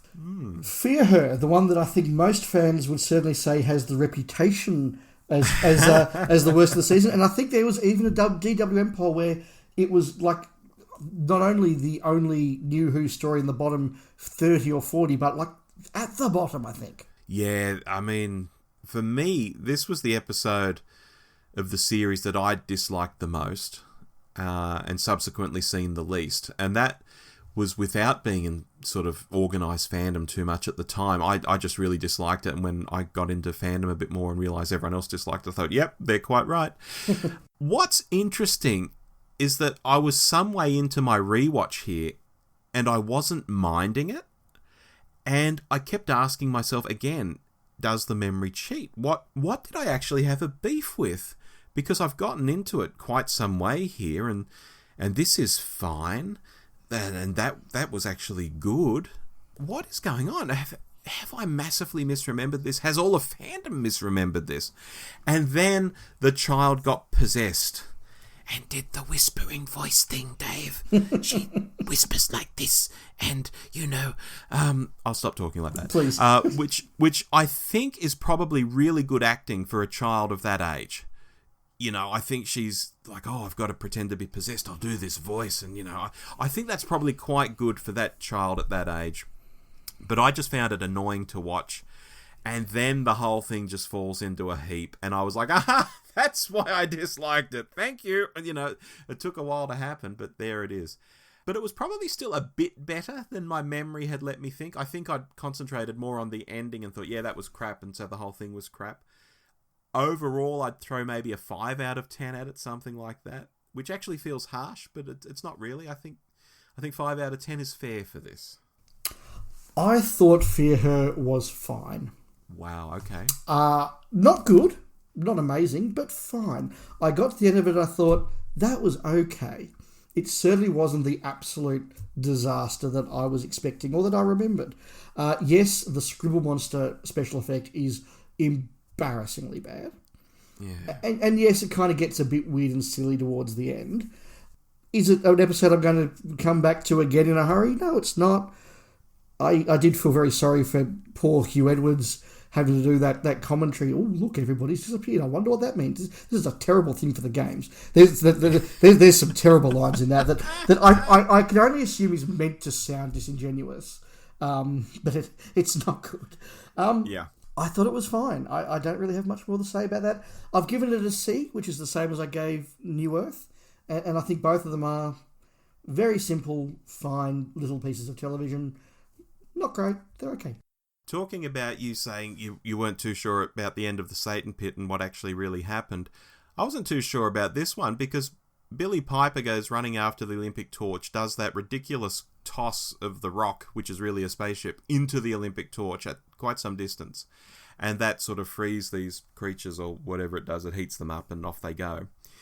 Why then is the drawing of the girl's father in the cupboard still alive? Because I thought all these drawings were sort of, being animated by the aliens. Why is that still a thing if the problem has been solved? I didn't get that. And I just thought, oh, yeah, whatever. Yeah, look, it's only got a C. And that's because the plot doesn't really work. But as a piece of, 45-minute drama, I thought it was fine. I didn't walk away hating this in the way I walked away really disliking Love and Monsters. Into the final 2-part now, Dave. Wow. My first time watching these in 15 years. No, really? Really. I detested these when I watched them. Then or now? Then, let me hasten to add, then. I will say up front, I have improved my view of these quite a bit rewatching them. Okay. Once again, the things that I remembered being particularly bad actually weren't that big a part of what was going on. There's a lot in the first episode particularly I liked. I like the setup. It's really interesting. It's really intriguing. I like the way that we go straight into, right, there are ghosts. This is what we're talking about. And then we get a Cyberman 11 minutes in, and then the ghosts turn into Cybermen fairly quickly. Like this really goes quite fast. I dislike the whole, I'm Rose and this is how I died. It's like, we know you're not dying. And pretending you are is just trying to turn the feels up to 11, and that I find disingenuous. I don't like that. The Ghostbusters gag just made me go out loud. Ugh. Why does he do a Scooby-Doo voice when he does that? I don't know. That always confused me. I thought you're mashing up two different things there, Dave. Yvonne is Dave Tennant, that is. Yes, that's right. Yvonne is an interesting character. Like, she does feel very hastily written. It's sort of like she's obsessed by the British Empire and she reads a lot of modern management practices, so therefore she's awful.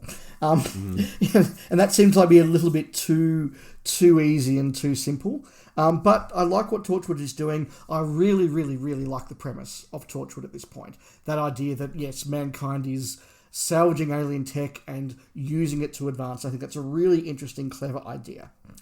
Mickey comes back and he's all about the Cybermen. That's really cool. The cliffhanger is a really effective misdirect where you think it's going to be all about the Cybermen, and the Cybermen are like, well, what sphere? We don't know. The sphere's not ours. Who cares about the sphere? It's like, oh, well, what's the deal with the sphere? And you get a really good, exciting cliffhanger.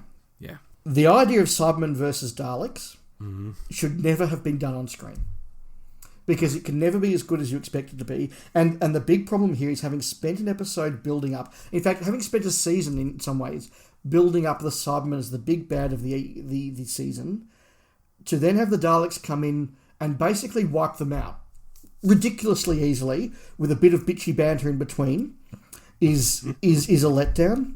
Nicholas Briggs is really struggling with the Dalek voices in this one. He is great at doing a Dalek voice. He's not good at doing multiple Dalek voices. Certainly here, he might improve as things go on, but he's really struggling here. Rose talking about how awesome she is really boring to me. Like, I'm Rose and I did this. And shut up. You know, if you need to tell us it's not good. But there's some really cool excitement and adventure and action happening, and that kind of kept me going in a way that Age of Steel didn't keep me going. So I respect that. It's very easy to pull apart the second half of this, and I did start to do that. But I do need to stress the action is really good, and that keeps us going. So I think the second half is weaker, but still a fun watch. I want to talk about the conclusions separately, but I'll give you a chance to talk a bit about the episodes first.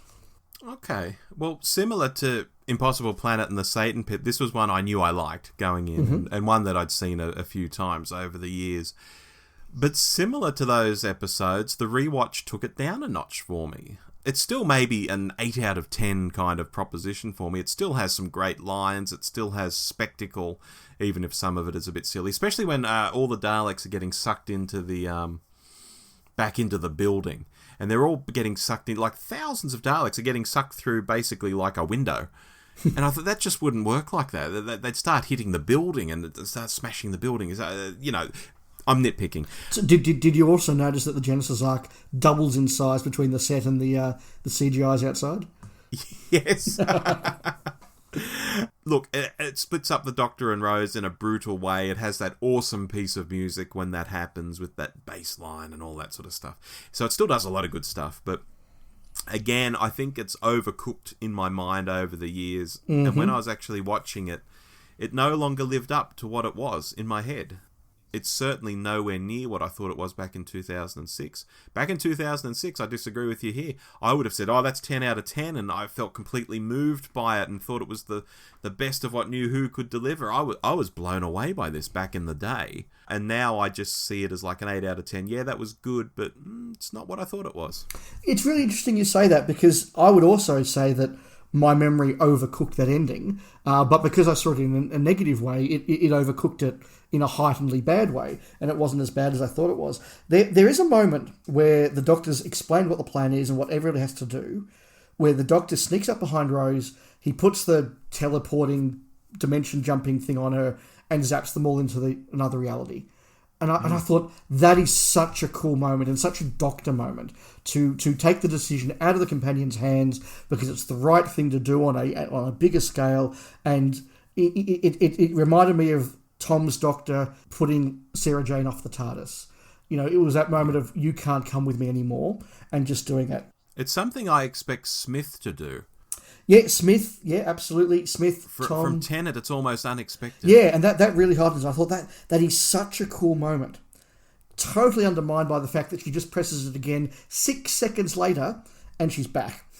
And to give us this really sort of forced moment. Now, having a number of times on this podcast called out Jodie Whittaker's Doctor for being a bit pathetic and sort of just being helpless and not liking it, I do have to say I got the same vibe when Rose is struggling to hold on and all the rest of it, and the Doctor's just like reaching out to her, and he's utterly pathetic and utterly helpless and acting kind of, you know, pathetic. And I didn't like that.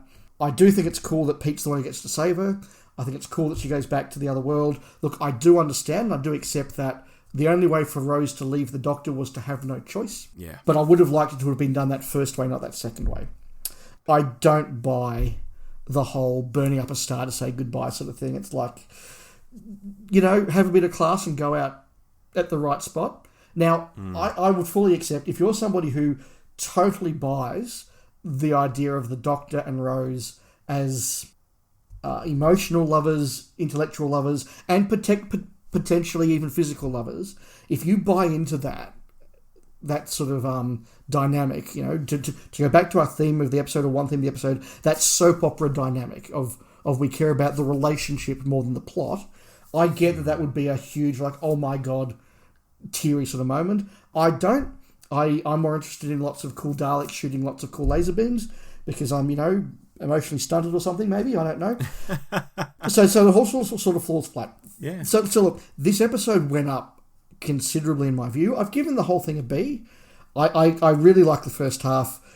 The second half is fine. The Cybermen are wasted. Sorry. The moment the Daleks come on screen, nobody cares about the Cybermen anymore, including the scriptwriter. And the ending's a bit forced. But Lots of cool moments. Lovely to see Mickey back. Lovely to see Jake back.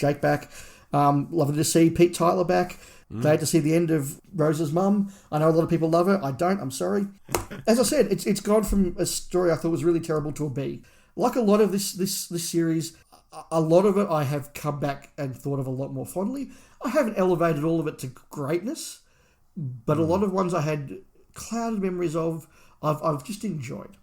Yeah, well, there's nothing here that I'm saying, 10 out of 10, or even 9 out of 10, you know? Well, look, I've given 1 A+ and 2 A's, and I think they are my favourite 3 of the series. And look, I've given a D, but everything else is a C or above, and that's all very watchable. Should we summarise all of this, Dave? So, a couple of summary points that I wanted to make. The first is a point that we raised a bit in our episode some years ago on Queer in Who. And it really stood out to me watching this episode back, just how much there was a sort of a like gay but not gay vibe all the way through this. You have Ricky, who was written to be the lover of Jake, and then they cut the scene where they reveal it. But it's very clear watching Jake's reaction to Ricky's death that is clearly what the character was meant to be, but they pull back from going on screen. Tommy and the Idiot's Lantern was in the first draft of the script written to overtly be gay and actually have a crush on the Doctor, and they pulled that back, although again in the dialogue, if you know what you're looking for, it's clearly there. The Mummy's Boy line. The Mummy's Boy line, a whole lot of stuff about that.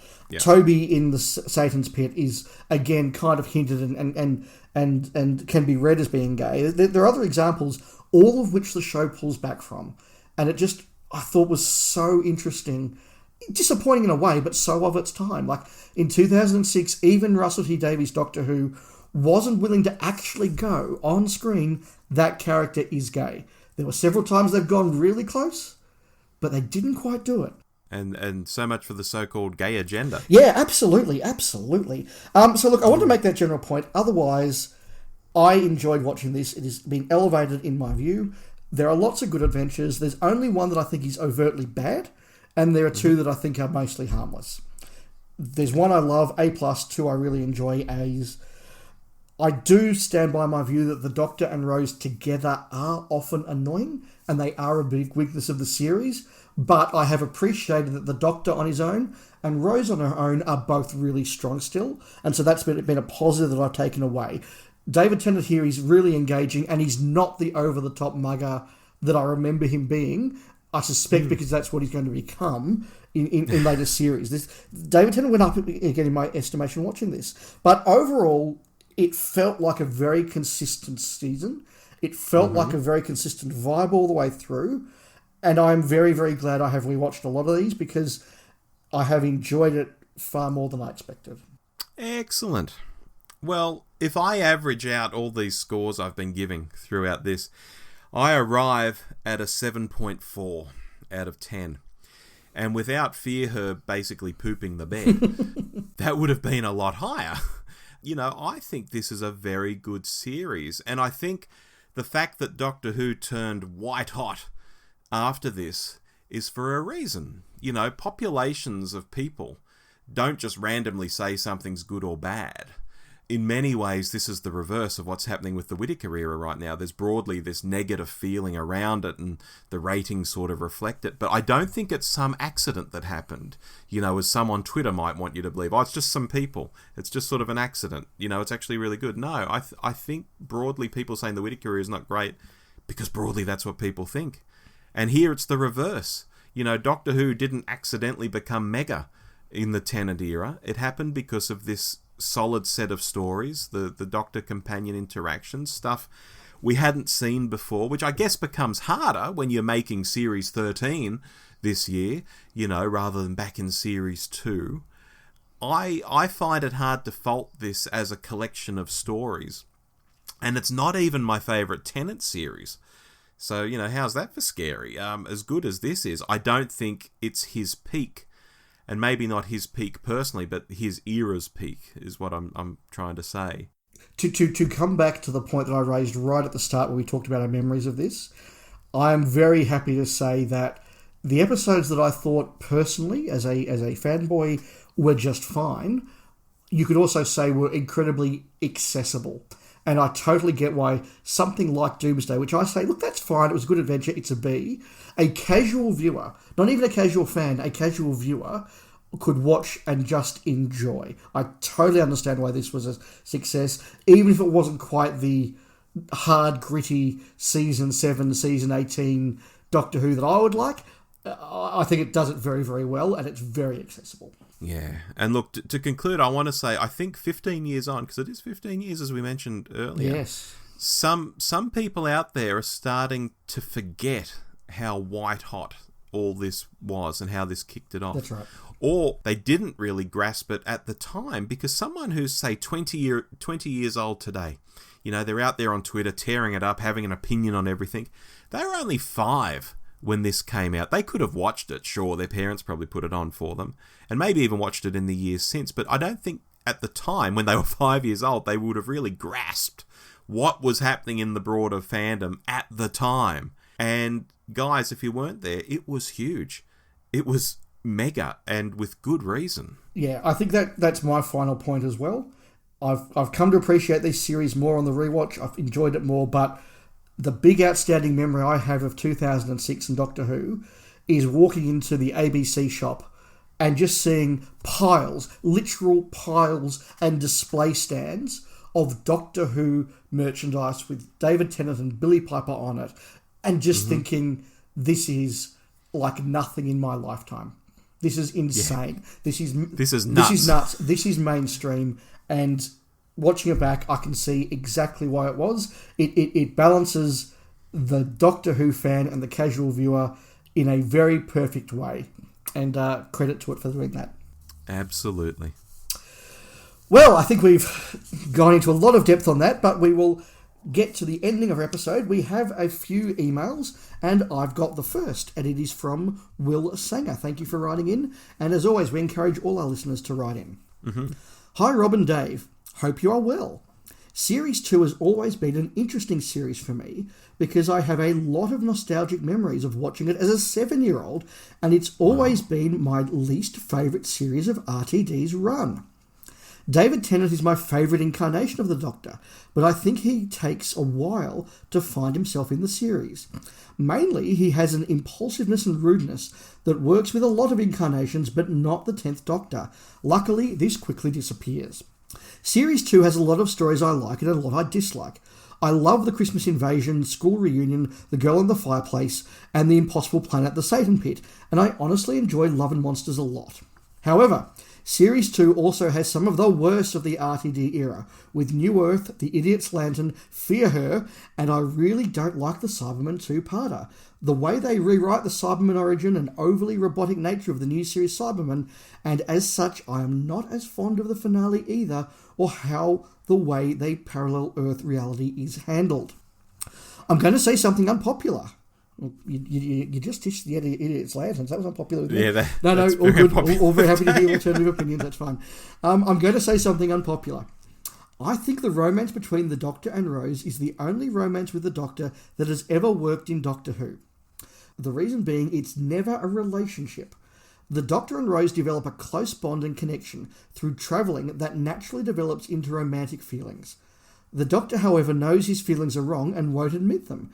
He knows she is human and that he is a Time Lord and should be above such things, and as such buries his feelings. It's why I'm still invested in their development and find the ending in Doomsday very tragic. However, it should have been a one-time thing, and the repeat of the romance trope only lessens the impact of Rose as a character, especially with Riversong, as the Doctor becomes involved in a marriage and relationship which humanises him too much, and it feels uncomfortable and wrong for the character, especially how sexualised the whole thing is. Keep up the good work. Thank you, Will Sanger. Will, that last paragraph is really, really good. I really agree with everything you say there. I think that it's a very good way to crystallise the relationship. I still don't quite buy into it myself, but outlining there how you do, I think makes a huge amount of sense, and I get that if that's how you perceive the relationship, that Doomsday ending would be utterly tragic, and yeah, I really appreciate that perspective. I would have liked to have been a one-off, because I do think it makes it more special, but I think in so many ways, they see the fans like this. Oh, you like that? Okay, let's do it again. We'll give it a slight twist. In this case, Martha likes him, but he completely ignores her. Then with River Song, they get married. All these different twists on the same sort of romance theme because they perceive the audience wants it. I don't want it. I'd be happy if it wasn't there. Yeah, there is perhaps a certain amount of trying to repeat a formula and catch lightning in a bottle twice. That's for another day, I suppose. I think so. I'm going to read an email now from Alex Wilcock. Hello, Alex. He talks to us on Twitter quite a lot, as does Will Sanger. He says, "Hi, Dave and Rob. Enjoyed your discussion of the Holy Terror. And even though I enjoyed the story more than Dave, thought he had some great points about how it fits into the Sayward era, though for me, this does a much better job of making you feel it and think about it than his stories. One thing though, going back to this exploring writers and creations, while Dave has a point about the Doctor and Frobisher not being as involved as he'd like at the end, aren't you forgetting the third regular? Right from the beginning we hear the TARDIS is tired of being taken for granted, and the TARDIS makes some pretty major decisions here to get the others' attention. I don't know if the castle is Time Lord technology or not, but for me the point is she takes them there because this is something like her, as a lesson in cruelty to creations, because it's not just Frobisher's fish that are created, yet still real. The TARDIS is made of maths and ideas, and as a creation too, she doesn't like being made complicit in his thoughtlessness. Isn't the whole story her finding a way to say, even if as obliquely as melting the clocks, I'm as real as you are, so treat me better? Last year, I came up with a kaleidoscope of different Doctor Who recommendations with one playlist so ridiculously ambitious that it included TV, books, comics, and plenty of Big Finish too. So here's a much smaller selection as Dave is looking for some suggestions. Oh, thank you. Home Truths, a disturbing First Doctor companion chronicle. The Trouble with Drax, a scintillating caper with Tom. Jubilee, Sixie, if you've not had enough of Rob Shearman, and I think we've both heard that one. I haven't, but I have bought it and downloaded it. It's when I watch. It's when I listen to it in the next few weeks. Oh, you haven't got to the... Oh, okay. Oh, no, I won't spoil it then. Ravenous 2, and from that he's picked Better Watch Out and The Fairy Tale of Salzburg. Box sets of 4 stories apiece are a bit daunting, but you can just dive in here with Paul McGann for Christmas. The War Doctor 2, Infernal Devices, for offering some of the weirdness of the Time War. And Jago and Lightfoot are joyous. Not every box lives up to the fantastic character chemistry, but starting with the one off The Mahogany Murderers and through Series 1 makes for a brilliant set. I have to admit, I also love The Master. Top picks have to be The Naughty Adventures of the War Master and Missy, and both getting to do so much more on audio. Perhaps the best single purchase is The Diary of River Song Volume 5. All the stories are excellent, and you get 4 fabulous masters to play with. And I know you've listened to the novel adaptations, but in the unlikely event you read this out, well, we did read it out, Alex, I'd say for listeners that Damaged Goods is probably the best of those and a terrific take on a terrific novel. Love and Liberty from Alex, who is at Alex Wilcock on Twitter. That's some really good thoughts there. I think that perspective on the Holy Terror is really interesting, and it is something that we did miss. So thank you, Alex, for adding something to the review, and thank you as well for those tips. I won't promise I'm going to dive into all of them straight away, but I will keep them handy and look into them from time to time. For you, Dave, I like the sound of this disturbing First Doctor companion chronicle. Yes, that has definitely interested me strangely.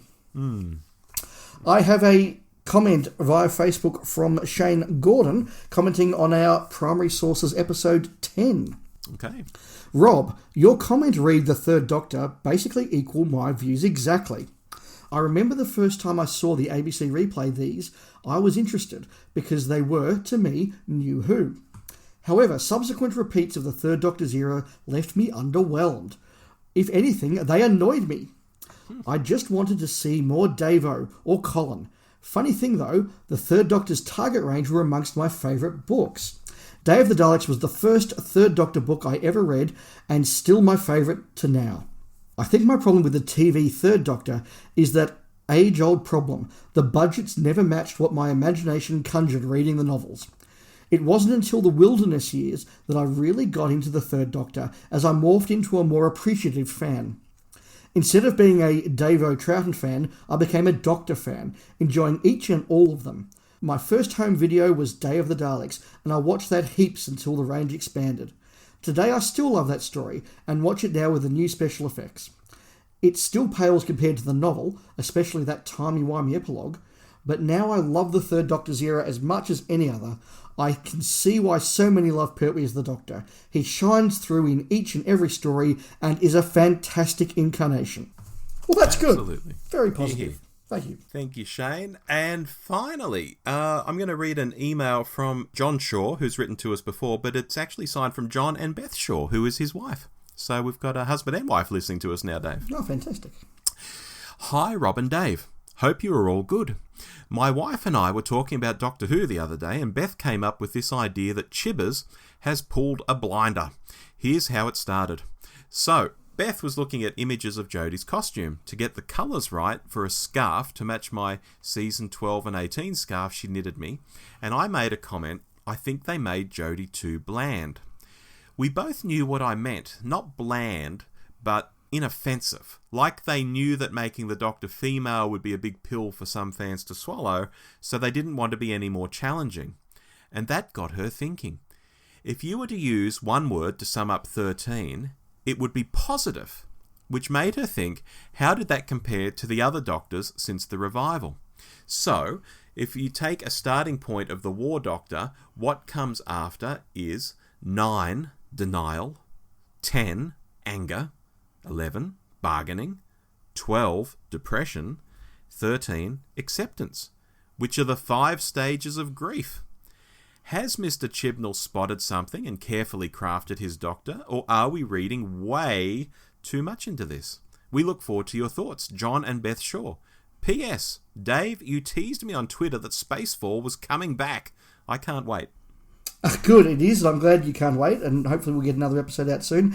Interesting thoughts. I don't know if I quite buy it myself, but when I first read that list and the stages of grief, I thought, yeah, there's something in that. Definitely something in that. Yeah, I think you can make the argument. I don't think it's there deliberately, though. I think it's, what did Paul McGann say? Humans always seeing patterns in things that aren't there, that sort of thing. Yeah, look, that's probably true. But it is very fascinating because after the War Doctor, when obviously such a big thing happens in his life, to have the 5 stages of grief, it all fits. It works. It works. I'm not saying it doesn't not fit. I mean, I see the anger in 10, I see the depression in 12, and so on. I get it.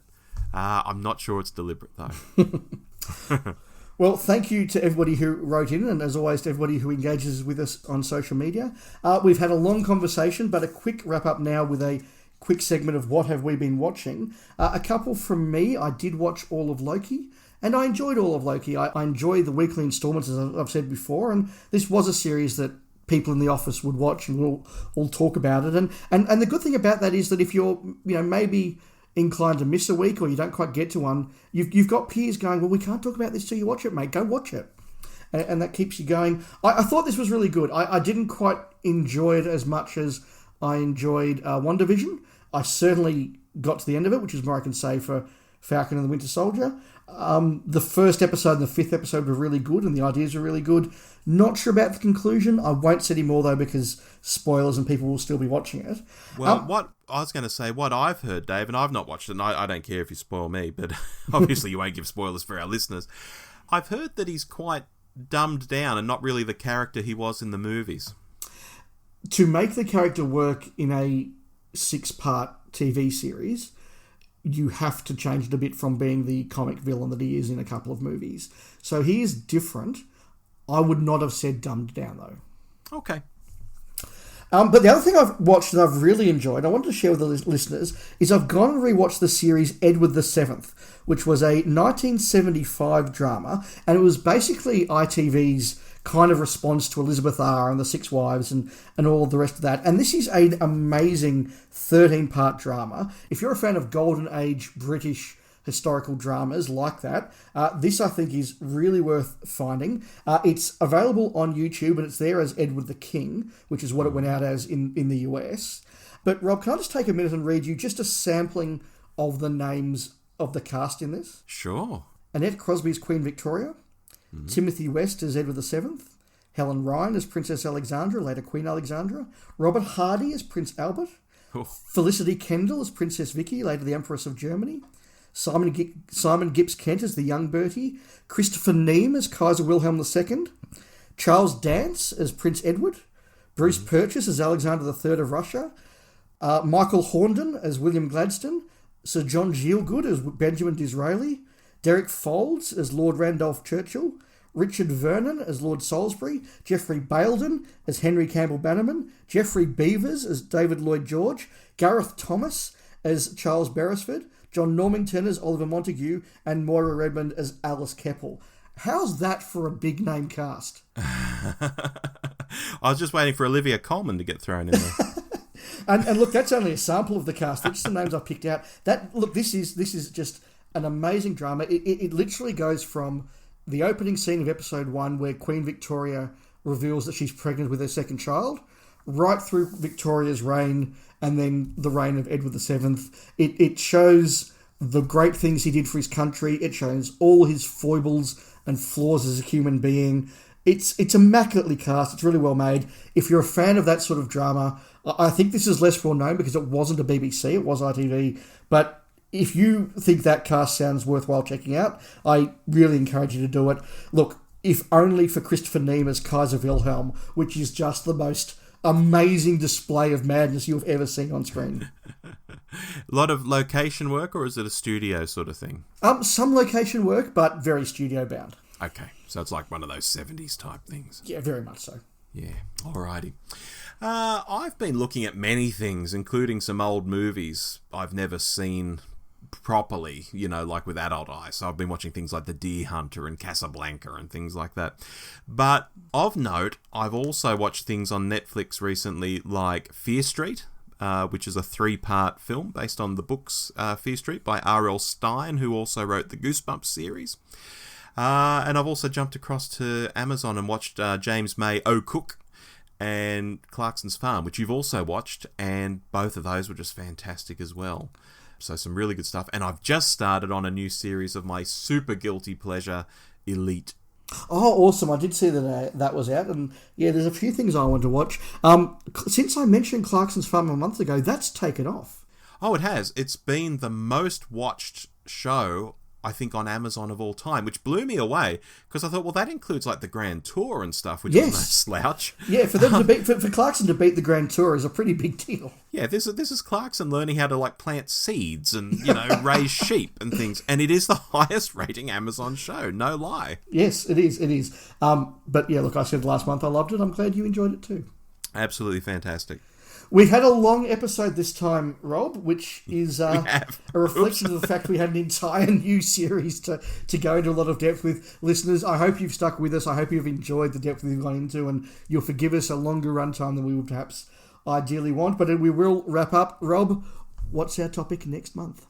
Next month we're going to do something we've never done before, which is talk about comics in Doctor Who magazine, and specifically our eras in comics in Doctor Who magazine, because although similar, they are actually distinct. There's a bit of crossover, I think. I'm probably preempting too much, but comics into him. You're going to talk to us about your era of comics, and I'll talk to you about my era of comics, and it'll be something different. But until then, I've been Dave. And I've been Rob. And we will speak again soon. Bye-bye.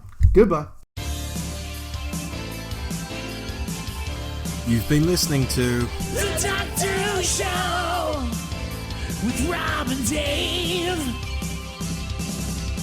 Find us online by searching for The Doctor Who Show. We also love it when you write in. Drop us a line anytime at hello@thedwshow.net.